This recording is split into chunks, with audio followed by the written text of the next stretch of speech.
ਗਿਆਨੀ ਕਸ਼ਮੀਰ ਸਿੰਘ जी हाँ। ਗੁਰਦੁਆਰਾ ਮਾਈਤਾਨ ਹੈਡ ਗ੍ਰੰਥੀ आपके सवाल नॉलेज बहुत अच्छा है।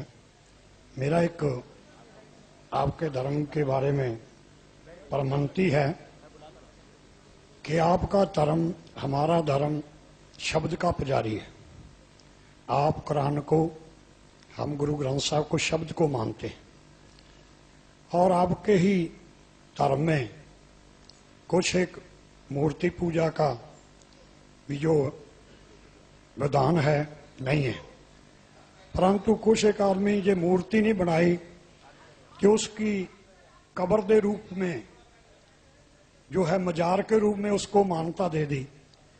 आप मूर्ति खड़ी पूज लो और पड़ी पूज लो, तो एक बात ही है, क्या ये जो है धर्म के उल्ट नहीं है?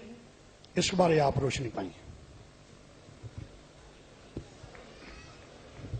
भाई साहब ने अच्छा सवाल पूछा और हम इस सवाल को दोहराएंगे, अगर सवाल को समझने में कुछ गलती होगी तो आप सीधा कर लेना।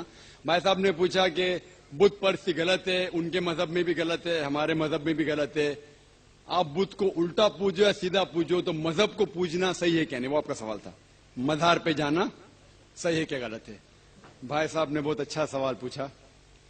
इसीलिए मैं कहता हूं कि इस्लाम को जानने के लिए मुसलमान को मत देखो, कुरान और हदीस को देखो। कुरान में कहीं भी नहीं लिखा हुआ है कि मजार बनाओ।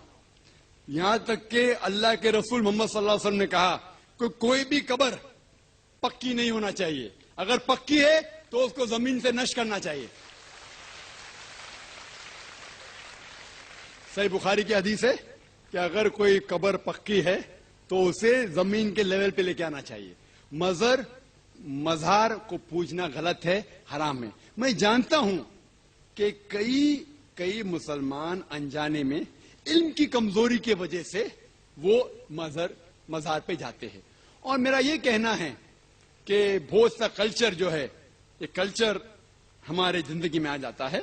और हमारे बाप दादा पहले कहीं ना कहीं हिंदू तो होंगे, तो हमारे बाप दादा जाते थे मंदिर, तो अभी जा रहे लोग मजार में।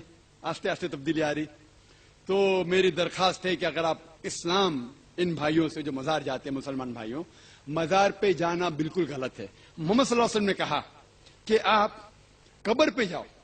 अगर आप कब्र पे जाएंगे तो आपको ये एहसास होगा कि आप कभी ना कभी मरने वाले हैं, तो अल्लाह पे और यकीन करेंगे, आखिरत पे यकीन होगा। तो कब्र पे जाके उनके लिए दुआ करना सही है। जो आदमी मर चुका है उनके लिए दुआ करो, उनको दुआ नहीं कर सकते।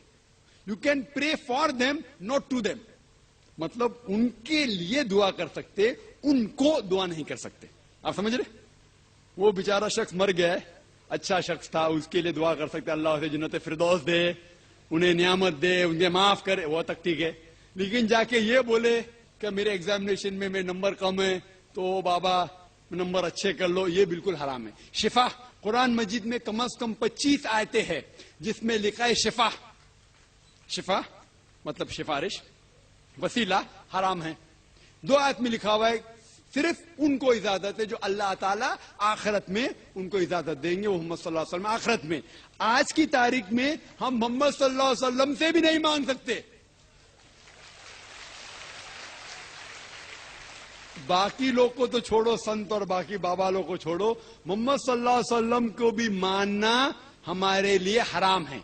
जो शख्स मर चुका है हम उन्हें इज्जत करते हैं, मोहम्मद सल्लल्लाहु अलैहि वसल्लम से मोहब्बत करते हैं, उनसे प्यार करते, लेकिन उनकी पूजा नहीं करते, उनकी इबादत नहीं करते। इबादत सिर्फ अल्लाह की है।